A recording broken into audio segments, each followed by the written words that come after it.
Good morning, everybody. Happy Bank Holiday Monday. It's the 1st of May. I'm Derek Clark, and I'm joined this morning by a full squad.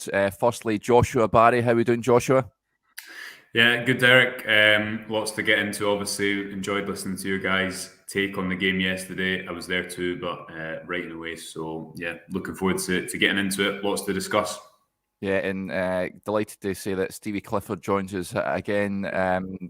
It was a tough show yesterday, Stevie. Tough afternoon, of course, watching Rangers, but great to have you back on again. Yeah, it was a tough show. I'm glad that I'm here in my own house, Derek, and I don't see all the wee comments coming in again. That can be really troublesome, especially when it's from people that don't support your own team. So, yeah, good morning, everyone. Let's pick the bones out of this and see where we go from here. Yeah, I'm on admin duty today, but that was enlightening yesterday, that's for sure, and some of the comments that were coming in. But I think we policed it as well as we could have done. Right, let's talk Rangers, guys. Disappointing afternoon, as I mentioned. Well, before we do that, first, just a quick word for our podcast sponsors, just before I forget. Seneca Hair Restoration, the #1 hair transplant group in Europe. If you're looking to restore some lost self-confidence, perhaps, then these are the guys to go to. And as ever, the all-important links are in the description box, so do go and check them out. Right, Rangers losing the semi-final yesterday by a 0-0. Jota's header in the first half proved the decisive winner. Rangers huffed and puffed. They hit the post in the second half, of course, followed by an absolutely glaring miss from Fashion Sakala, reminiscent of his League Cup final miss. He had a shocker. It wasn't the only one. Ryan Kent will touch on as well. That aside, I thought that Rangers battled well. Joshua, Michael Beale, in his words afterwards, said that they hurried and they pressed, and they did do so. They were the better team in the second half, but it counts for nothing because they are not heading to the Scottish Cup final to play in Inverness at the beginning of June. Me and Stevie talked at length about the game yesterday. Folks, do go check it out, the video, the post-match reaction on our YouTube account. But Joshua, I'm interested to get your take on what you made of events yesterday. Yeah, well, Michael Beale said in his Rangers TV interview, he feels like he's repeating himself. And I think that this podcast, if you kind of lift it and put it a couple of weeks ago after that 3-2 defeat at Parkhead, it'll be quite similar. The only difference is, I think, Derek, that this was the last chance. This was the last chance for, I think, players like Kent and Morelos and whoever else is off in the summer to leave on a high. The question of legacy, obviously, is, I think, a bigger discussion, and one that maybe is to be had after a period of time has elapsed. But now there's no big game to respond in. Even the Old Firm in a couple of weeks, obviously, the league is done. So even if there's a performance, then in the grand scheme of things, it doesn't matter all that much. I thought it was quite similar to the game at Parkhead, in the sense that Rangers didn't lack control like they have in previous Old Firm games. I think tactically they were aggressive. Beale spoke after about if you keep your goalkeeper quite clean and you feel like tactically or defensively you've done pretty well against the ball, you just need players to step up and take the big moments. We spoke about it after that game, Derek. We spoke about it before this one, and the Rangers didn't have anyone to do that. I thought they started pretty positively. Raskin had that shot after what felt like about 15 seconds. And generally, I thought over the course, they probably shaded large elements of the game. But the difficulty was that when they got into the final thirds, or when they were able to play through the press, they didn't have anyone in transition who was really stretching the pitch. Obviously, when Sakala gets that miss, it's so reminiscent of the one in the League Cup final because it also hits off the post, doesn't it? So I think it was one final chance to change the narrative. I don't think you can blame the manager too much because, again, if that chance goes in for Sakala, we're probably having a different conversation. He can't control that. I think he very much needs his players in. And I think now the big discussion point, which we'll get onto obviously, and will be the dominant conversation for the next few months, is the topic of a rebuild. Beale said, I think it was to Stevie's question, that he's not really, reading between the lines, he's not really been able to come out and say the extent of change that's going to happen, because he's got a group of players to manage, to motivate.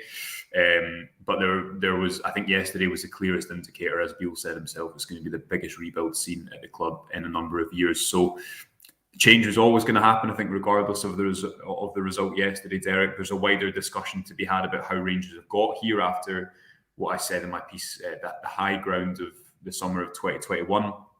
But in isolation, I think it was a familiar story that we've seen before, and Rangers really were the masters of their own downfall yesterday, because they give up that goal. That how can you legislate for that?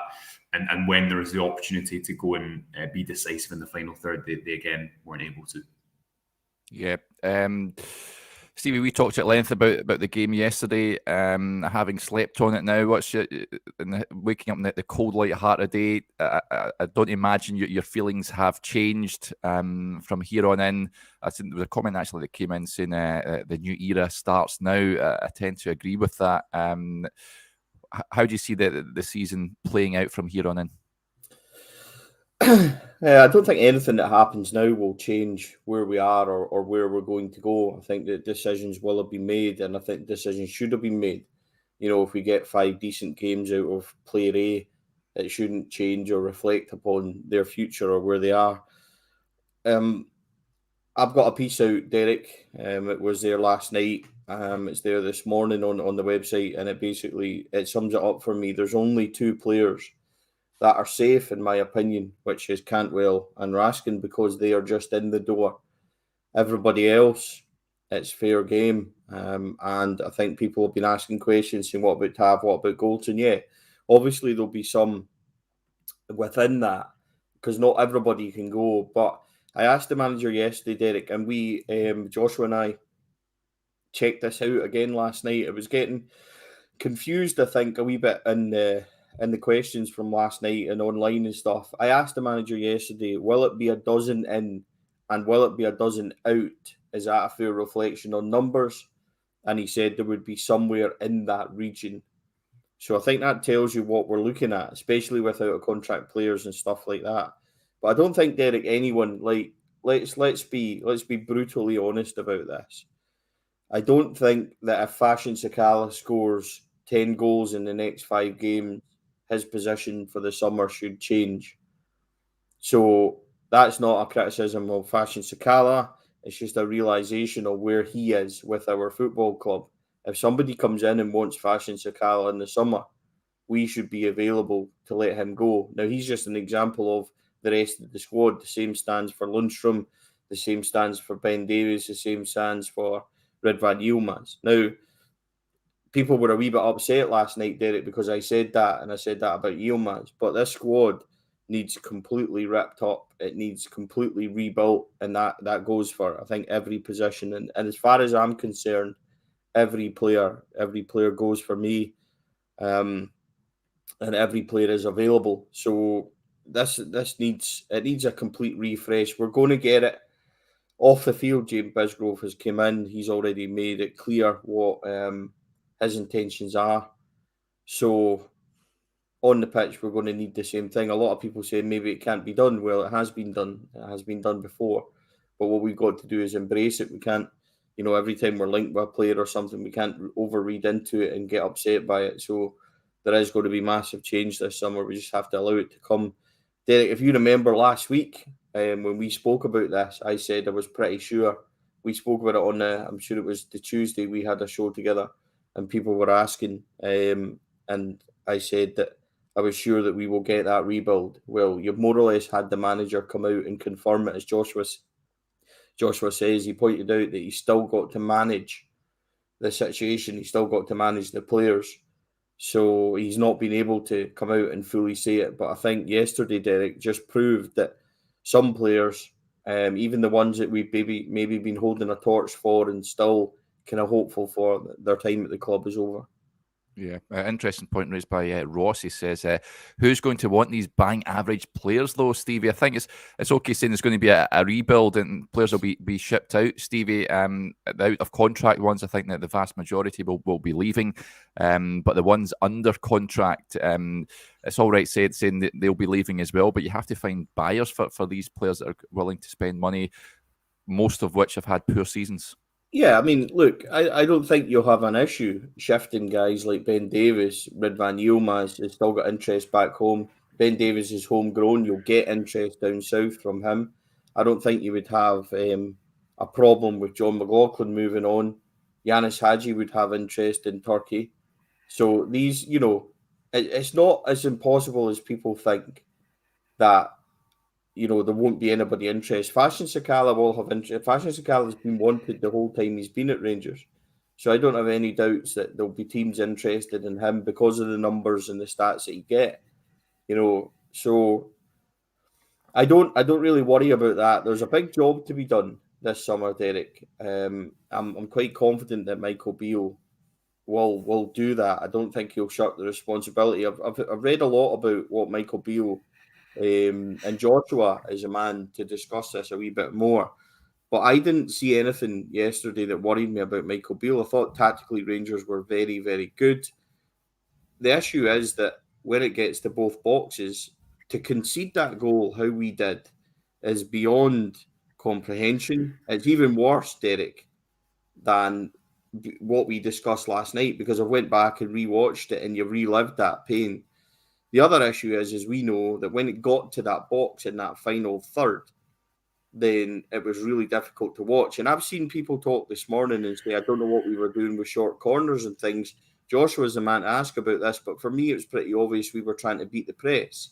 And once we beat the press, it opened the pitch up, which we've done a couple of times, especially the first 30 minutes. And again, the same issues occurred that when we got into forward positions in that last third, there was no runners, there was no movement, there's nobody demanding the ball. And what happened more often than not is that we ended up going straight back to the centre half within seconds. How many times, boys, did I say to you yesterday, we'd got into a really good position and then we were back into a negative one within seconds? So Joshua's the one to ask, and maybe ping this to Joshua, but do you think there's anything that you've seen that's a worry over Michael Beale? No, I agree with you, Stevie. I mean, obviously in these games, there's going to be moments where it doesn't work. And I think to take what Rangers try to do with the ball, the reason that sometimes they have to go long is because Celtic press. Celtic also press in the 4-4-2, but they always close the ball down, whereas Rangers will sometimes kind of wait and try and press. You saw Tillman win the ball off McGregor, maybe try to win the ball more intentionally in certain areas. I thought it worked pretty well. I thought Rangers, again, it's not so much about the platform that they had, but as you're suggesting there, Stevie, it's about the lack of execution that they were able to kind of deploy once they got there. Against the ball as well, I thought they sat pretty high. I don't think they gave Celtic control. If you compare that game and the approach compared to the League Cup final, it's completely different. And that is, I'm sure, what the approach will be going forward for Michael Beale. But when the ball got into the final third yesterday, I think especially in the first half, and Raskin, I know he makes that error for the goal, but I thought before that he was really driving the team forward. He was able to play out under pressure. There just wasn't enough ahead of him. There wasn't enough of a threat that made you confident that Rangers are going to score. And that ultimately is what decides these games and why so much is needed in the summer. So no, it's difficult because everyone will know that if you're a Rangers manager and you've not won in your first 4 Old Firm games, that's difficult. But equally, I don't think yesterday is on Beale, because how many times have we seen this squad of players do a similar thing? There's so many conversations to be had around it. Again, why we're talking about this in this situation and approaching the summer of 2023, why there's nothing to play for, and it's the 1st of May 2023. But I don't think it was a case yesterday that Rangers were outdone tactically or that Celtic had real control of the game. I just think that you can't legislate for that moment in the first half. You can't legislate for Sakala missing that opportunity.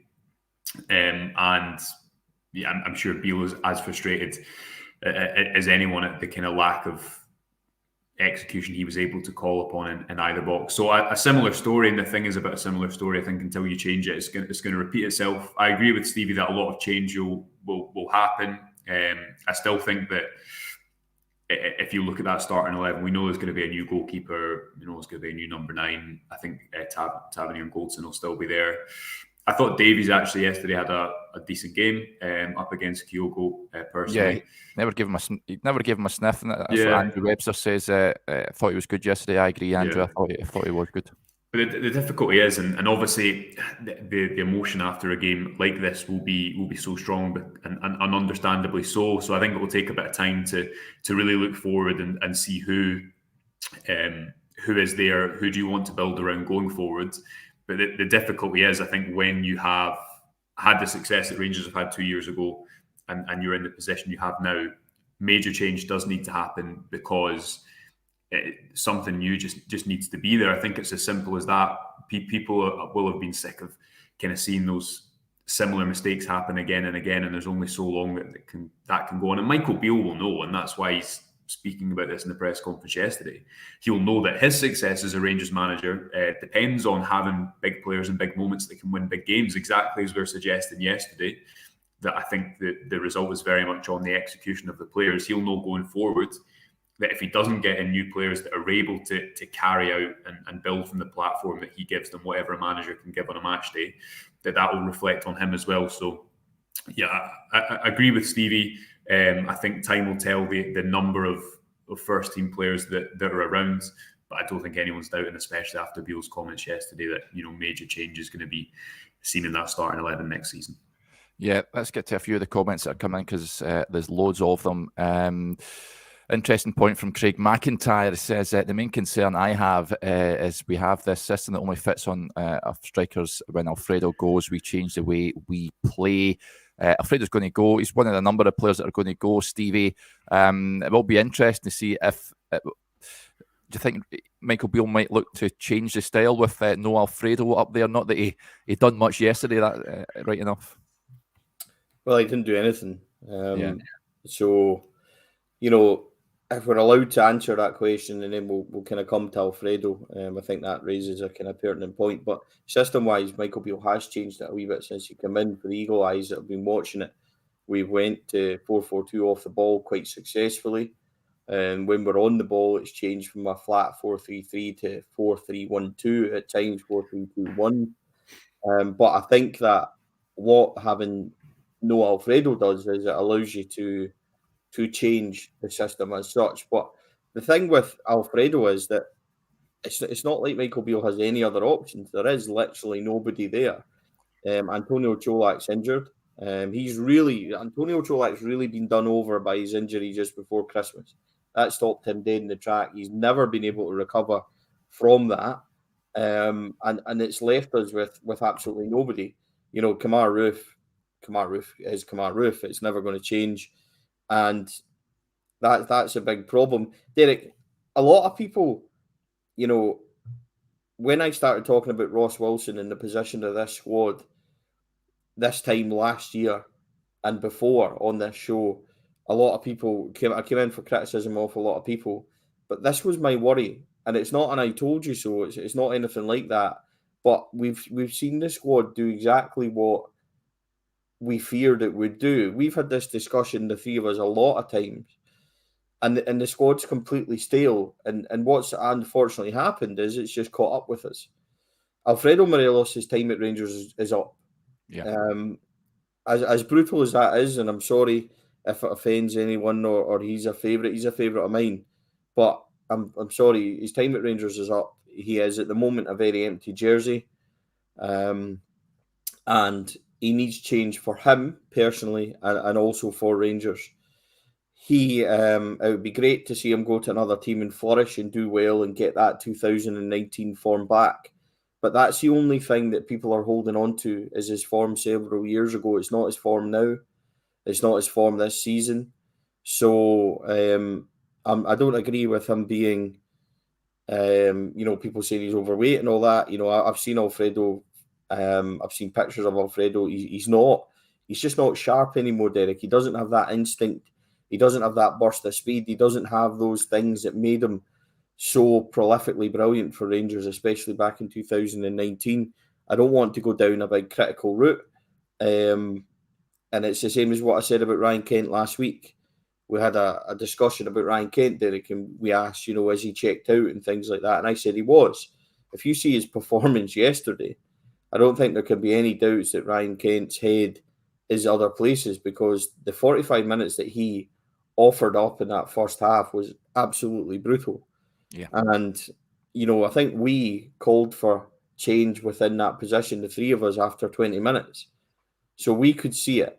And again, it's not a case of Stevie being right or anything like that. I don't take any pleasure in this at all. In fact, it hurts just like it hurts any other Rangers fan.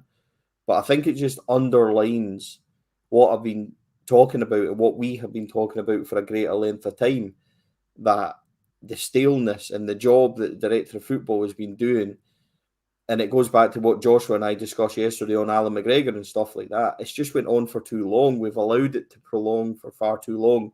And when you do that, you get a situation like the one we're in right now, which needs a root and branch completely, overhaul of the whole squad.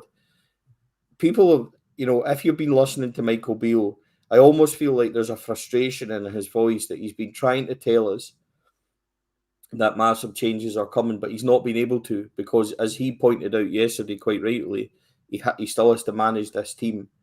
So I think you will see those changes now. I don't have any doubts upon that. But the big decisions, all those that are going out of contract, all 8 of them, I think there's a huge, huge possibility that you might not see anybody now be kept on.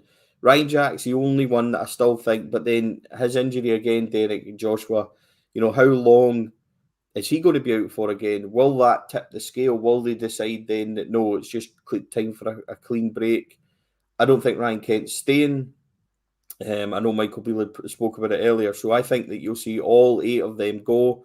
I think you'll see possibly between 4 and 6 sales from the first team. And then there's a lot of B team players and things like that. Boys that we've spoken about this before, maybe the 20-year-olds and stuff. Boys like Ben Williamson, Kai Kennedy and things like that. You have to decide where their future lies. It's not fair on the boys to keep them if there's no pathway. Josh McPake, boys like that. So it's no criticism of these boys, but we have to decide. This squad needs to be taken down, and we need to kind of take that in. I would expect somewhere in the region of maybe, I asked him yesterday, a dozen in. That's a lot of players. I would expect somewhere in the region of about 8. I think that's fair. So I think that the majority of this squad, I'll say, again, and I know sometimes people that my opinions aren't popular, and they are a wee bit blunt, and that's fine. But I would say that this summer, I think everyone's up for grabs, genuinely, aside of the couple of new boys. I would go as far to say it's the same as you did. Maybe Tav and Goldson, yep, I can accept that, unless there's a massive amount of money comes in for either. But aside of that, I think that Rangers will probably see the biggest rebuild, as Michael Beale said yesterday, that they have done in a long time, but it won't involve Kent and Morelos. Yeah, interesting of the out of contract players. A few comments on Arfield, who I thought did well yesterday when he came on, set the tone at the start. I thought with that crunching challenge on McGregor. Stephen says, I'd keep Arfield, to be honest, even just for his attitude. And OS19 says, I can see Arfield staying yet. I think remember what we said about him last week, though, Derek. We said that most of us would probably keep Scott Arfield, but the problem that Michael Beale's got is that there's so much desire for change that it might be needed just to freshen everything up completely. So he might decide to keep Scott Arfield on the whole kind of leadership side of it in the dressing room and stuff like that. And I'm like the boys there commenting, I thought he did okay yesterday. He'll never shirk out of a tackle, that's for sure, Scott Arfield. But is it time for overall change? That might just sway that decision also. Yeah, there needs to be freshness. This group needs freshness. Yeah, the 5 games left. Ian Edwards raises a point just on Kent Morelos. Will they get game time between now and the end of the season? I think Joshua, I wouldn't play them, to be honest. I don't think there's any room for sentimentality of the players that are going out of contract. I think Alan McGregor, for me, deserves a bit of a send-off at Ibrox for the final home game of the season. I believe it's against Hearts. I'm struggling to think of any others that are going to be leaving. deserve that chance to say goodbye to the supporters that are out of contract anyway at the end of the season. I know Ryan Jack's injured, Scott Arfield, we don't know what's going to happen with him, but for me, McGregor's the only one I would say is deserving of that send off. Obviously, Stephen Davis is injured as well, isn't he? So and I've just forgot. Sorry, I'd gone and said he's got that testimonial, hasn't he? Alan he does. Yeah, he does. All about that. So thanks for reminding me about that, Gordon. Yeah, I mean, this is the thing, Derek. That although yes, if Rangers had come back yesterday, I don't think it would have changed it might have altered somewhat, because Beale did say at the start of this month that these Old Firm games would and the end of the season would decide futures. I don't think that if Rangers had come back from behind yesterday, it would necessarily have changed lots in the long term. However, it would have changed the tone between now and the end of the season. We wouldn't have maybe been having this discussion. It would have been about kind of retaining momentum up until the cup final, which Rangers now don't have. So it's a difficult position to be in, because equally, Beale said yesterday Ibrox will be an interesting place against Aberdeen at the weekend. Beale will know he can't afford to drop. Not that you can really build momentum with those last 5 games, but I think it is an opportunity to put in players like Rabi Matondo, who I think looked relatively bright yesterday, and you maybe get to see a little bit more of what he's about. And players of that ilk, there's maybe some game time for them to play. Do you play Kent and Morelos? I don't know. And this is a difficult thing, Derek, because obviously over the course of their Rangers careers, they have given so much, and it is such a shame that this is how it looks like it's going to end. Remember Kent's first few seasons where the Old Firm was his fixture. It's where he kind of played his best football. Morelos, we all know he's a shadow of the player that he has been at Rangers, but there was times in the first couple of seasons he was here where he was carrying this team. But I think the issue is with both those points, that was 2-3 seasons ago. And that probably helps to answer why we're having this discussion today, that Rangers haven't had enough starters, big game players. They haven't spent the money well enough to either replace those players or bring players in around them. I think someone like Cantwell and Raskin, you can see that they definitely are players that are going to be big players for Rangers next season. I thought Cantwell was Rangers' best player yesterday for me. I thought he was everywhere. Do you play them between now and the end of the season? I think it's going to be really interesting what Beale does against Aberdeen, because is there room for a middle ground anymore? Certainly his comments in yesterday's press conference, again, to reiterate the point, he's not been able to really say that up until this point. He's not, I guess, really been able to let the cat out of the bag publicly, even if everyone's thought that that's going to be the case. Whereas now he has said that line, this is going to be the biggest rebuild that the club has seen in a number of years. And I guess the argument would be, well, play who might be here next season, give chances to those who maybe haven't had much of a chance so far. I think there will be send-offs by the time we get to what's the last game of the season, the end of May. But yeah, the reality is, Derek, that it is the 1st of May and there's nothing to play for, and there's not going to be anything to play for until for quite a few months. So attention will very quickly turn to the rebuild. But I guess the reaction to the send-off and then the topic of that will all be based on the frustration of yesterday, and rightly so, because that is ultimately, I guess, how you're judged at Ibrox, how you're judged at Rangers, and too often, too many of those players, I think, have not managed to fall on those right side of thin margins. Yeah, this comment sums it up. 5 games, painful. Yeah, you better believe it. We could well be doing with the end of the season now, I think. Let's get to a few of the comments that are coming in here. Interesting one from Jamie Brown. Wasn't happy at half-time. At half-time, their players were doing sprints, drills, ball work, etc. Our players were doing keepy-ups. He says, Kev Armstrong with a point as well, just on the players that are leaving. You either leave a hero or stay long enough to see yourself become a villain. We have kept a lot of these players far too long. And there's an interesting point as well that was raised by Boo Jangles, who says, rebuild not as drastic as someone making out. You don't need 11 new players to win that game yesterday. 3 or 4 in the right place would have done. I think an entire new forward line, I think, would have been sufficient, Joshua. thought other players that deserved mention. I thought John Lundstram had his best game in a number of weeks. Probably one of his best games this season. I think I can't recall the last time he was as dominant as that. Perhaps Hearts at Tynecastle. So yeah, I think you're probably right there with regards to that. The forward line was just non-existent at the weekend. Yeah, and that point I think kind of probably sums up the middle ground, that there will be obviously that number of a dozen or whatever will include some squad players as well.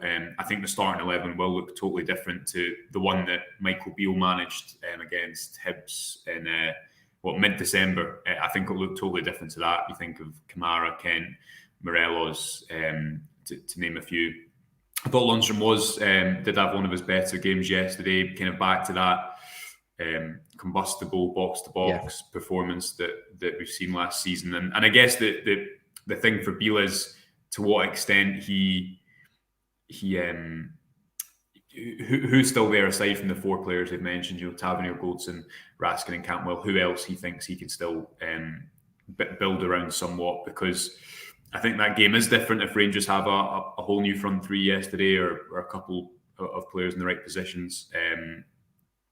But yeah, it's also so easy to say that after the event, isn't it?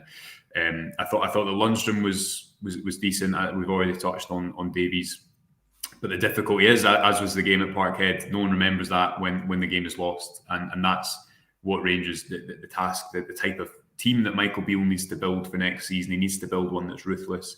I think he needs to find a front line that's more ruthless domestically than Rangers have been in a number of years, save the season when they won the title a couple of years ago. Because again, to go back to not only the second half when Rangers were chasing the game, but the first half, all we've kind of spoken about over the last few weeks since that game at Parkhead is who's going to step up and be a big player in the final third, who's going to be the one that kind of changes the narrative and takes the game by the scruff of the neck. And again, Rangers didn't have a player able to do that. And in the summer, of course, they need to recruit players that are going to be able to change games like the one at the weekend and be decisive in the boxes, as Beale's repeated numerous times by now.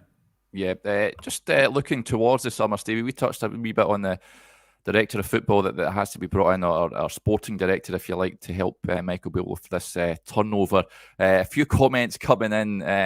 Stephen McFall says, any role for Grahame Souness at Rangers now? He's Left's guy, of course, left as a pundit yesterday. And a few comments coming in. OS19 said, you think, lads, that Grahame Souness can make a return to the club after leaving Sky? I would doubt it, Stevie, but I wouldn't be opposed to Grahame Souness turning up and kicking a few backsides, so to speak. Grahame Souness said yesterday that he wasn't suited to management. I don't think he's suddenly rocking up at Ibrox in a sporting director or something like that. It wouldn't overly shock me to see him being involved in the boardroom somewhere if there was a role maybe like that, or I don't see him getting involved in the kind of footballing thing. But Derek, I was going to pick up on a couple of questions you kind of fired to Joshua there. You asked Joshua about what happens until the end of the season in these 5 games and not playing Alfredo Morelos and Ryan Kent. And I see the point in that completely. But Michael Beale is already getting sniped. There's already pressure on him throughout the Rangers support, which is absolutely fair. I said last year that Giovanni Van Bronckhorst would, if he didn't win one of his first 4 Old Firms, then, when it got to the 4th one, I think the 4th one was the semi-final, possibly. I think that I said that if he didn't win that, he would have been under extreme pressure. I can't suddenly change my mind for Michael Beale. Michael Beale's in the same boat, but he knows that. He gets leniency because of the position that the squad's in, and because we've seen some kind of growth and we've seen stuff to be positive under that maybe we didn't see under Van Bronckhorst domestically. So there is that. Michael Beale needs to be careful if we're talking about only playing players that will be here next season and stuff. I think that's really difficult. What I would like to see is game time for Robbie McCrory and goals. Let's see what he's made of. I'd like to see maybe Adam Devine. Let's see Ridvan at left back, even if people don't, even if I'm not sure on him. Let's see him at left back. Let's see maybe game time for Alex Lowry. Let's see what Rabbi Matondo has got. So there is 4 or 5 in there that you can change. Bailey Rice, I've seen his name thrown up a couple of times. I'm all for that, but he is only 16. So we need to be careful of just suddenly expecting him to be able to come in and start 5 games. But you do have the issue, or you do have the situation that the B League is now finished. So there is things you can do. I just want people to be mindful that, if we're suddenly asking for these changes and he does play them and it doesn't go well, then it can't be another stick to kind of deal with. So, Yanis Hadji, again, I don't think you'll see Malik Tillman in a Rangers jersey again now. I think that his time at the club is over. I don't think we'll pay that money. I'm not sure he wants to stay anyway, in all honesty. But it would be nice to give Yanis Hadji and Alex Lowry a little chance in there. I don't think you can get 90 minutes out of Yanis Hadji, so Alex Lowry game time in there. And I'd like to see more of Alex Lowry going forward. He's had a really bad time injury-wise since Christmas time. Another one in this squad, he was all set to start against Partick Thistle, and he had an injury in training which kept him out for 2 months. So he's another one that's just maybe coming back that we can get some game time out of. But, these 5 games, we still need to try and win them. It's still Rangers. We still need to put our best foot forward. And that's a difficult one for Michael Beale, because these conversations now will start to be had in that dressing room, in that squad, who's staying and who's going. And if there is going to be such a big turnover, then that's going to have an adverse effect when you see it on the pitch. So we need to get that, or he needs to try and get that balance right. There is a few things that will keep the interest up from the support as well, seeing the different players and things like that. But Derek, it's a difficult one. There has got to be those big decisions. There has got to be that big changes now. So the last 5 games are not meaningless to say they're meaningless overall, but to the club and to Michael Beale, he's still got a job to do to try and ensure that, it's all right us saying root and branch change and things like that, which we are, but he needs to get the balance right, because if there's 5 more defeats, people won't be sitting going, okay, well, it was all right because they were meaningless. We know that that's not going to be the reaction. So it's a difficult one for Beale to get right, but there is changes, I think, that would keep us all interested in and that we would quite like to see. Joshua, Stevie mentioned Malik Tillman there. I'm interested to get your thoughts. Opinion is, I think, changing on him. He did mention something that I think some supporters sort of don't acknowledge, is that would the player like to come to Rangers permanently? I think a few weeks ago, most people were on board the Tillman train wanting to pay the reported £5 million fee to get him in permanently from Bayern Munich. However, I'm not entirely sure now whether that is the best use of funds. Where do you sit on the Malik Tillman and the potential deal with Bayern Munich at this stage? Yeah, I'd still keep Tillman around for next season. Obviously, as Stevie says, a player will have a part in that, as any player would in any transfer negotiation.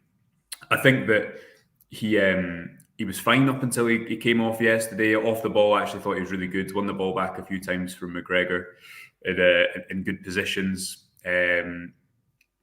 Again, we've obviously repeated this point a lot, but I think you look at his season overall, I think, he does need a big performance in an Old Firm game, but you look at his numbers overall, you look at the fact that it's his first professional season, and you consider if you put better players around him in a better functioning team, I think logic tells you in his second season he would perform better. Equally, I can understand the opposite point of view that people will say, he's not turned up in big games or whatever, and I think that speaks to the lack of match winners that the Rangers have had this season, and that is obviously a point that we've kind of repeated often and throughout this video.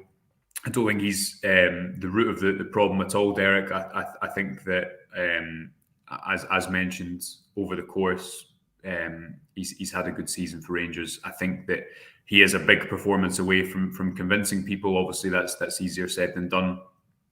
Remains to be seen whether that's definitely going to happen. Beale's, ever since I think he came in, has made the noises that he wants it to happen. He's never kind of hid his admiration for the player, which I think tells you how highly he rates him.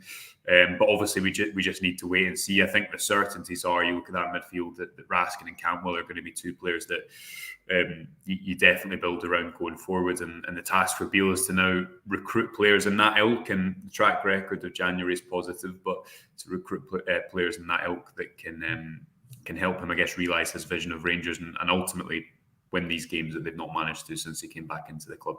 Yeah, I would agree, Derek. See everything that Joshua said there. I would agree with.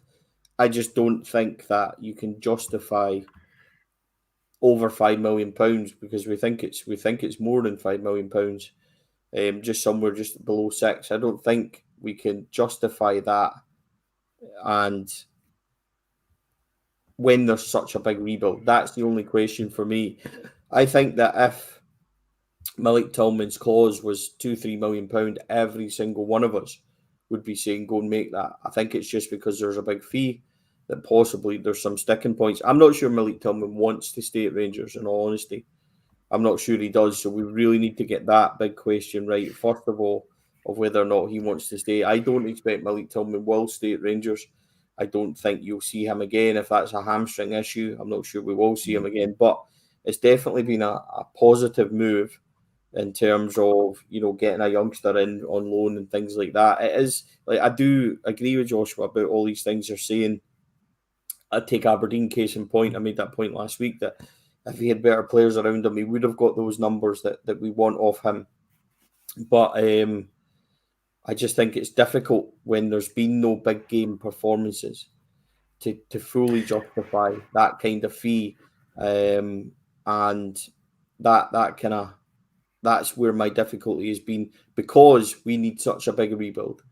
If we didn't, then I would be saying, yeah, let's make that investment. But I'm not sure. Could you extend the loan?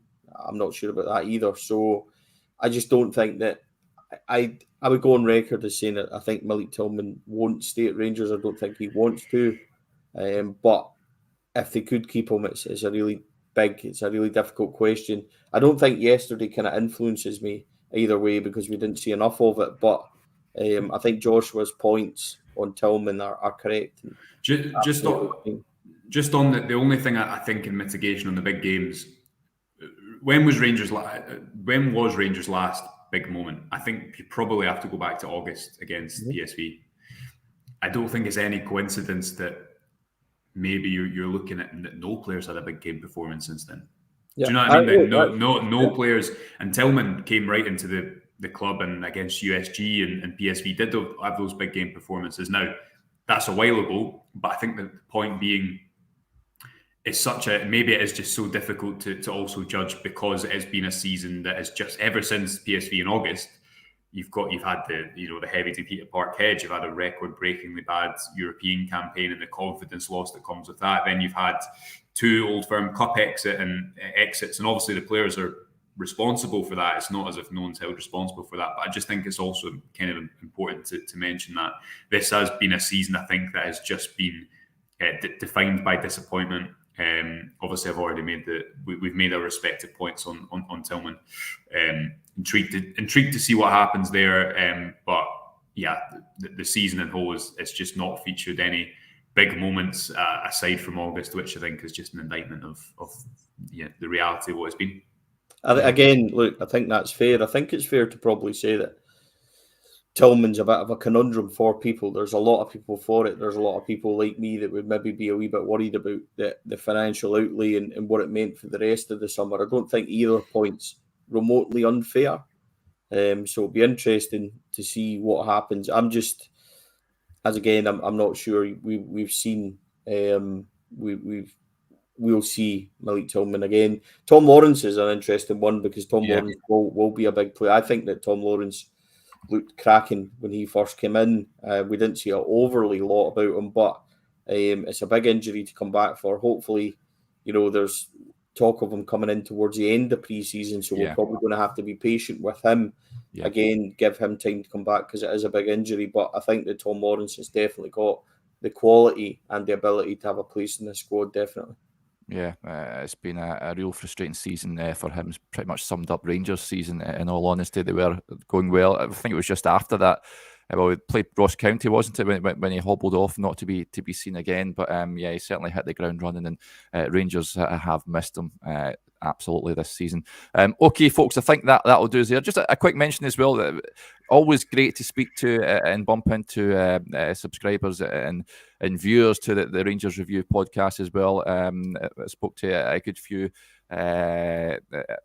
yesterday, both outside and inside the ground. So it was a pleasure meeting and speaking to you all. It's always great to have a chat and talk all things Rangers, even if we're discussing another disappointing defeat. So thank you very much for that, and thanks to everyone for interacting with today's show. It's greatly appreciated. If you want to head over to the Rangers Review site this morning, number of great pieces on there. Josh has got a piece on there that I'd recommend you go and have a look at. As Stevie mentioned earlier on, his reaction to yesterday's defeat is on there as well, and how the Rangers need a rebuild of epic proportions.